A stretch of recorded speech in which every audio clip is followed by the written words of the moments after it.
যেমন ভাবা তেমন কাজ বলে না, কিছু ভাবলে সেটা এখনই করো, পরের অপেক্ষা করো না।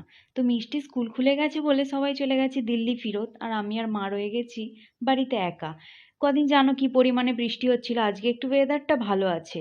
আর বাড়িতে বসে বসে আমি ভীষণ বোর হচ্ছিলাম, তো ভাবলাম কেননা মায়ের এই কালো ছাতাটায় কিছু আঁকিবুকি করা যাক। সেই জন্য একটা বৌদিকে আনতে পাঠিয়ে দিলাম, রং আর তুলি বৌদিটাও এনে দিল। আর আমি বসে পড়লাম কিছু করার জন্য। তো দেখো মিডলের ডিজাইনটা অতটাও ভালো হয়নি, আমার তো অতটাও মিডলের ডিজাইনটা ভালো হয়নি। তো তোমাদের কেমন লাগছে আমাকে জানিও।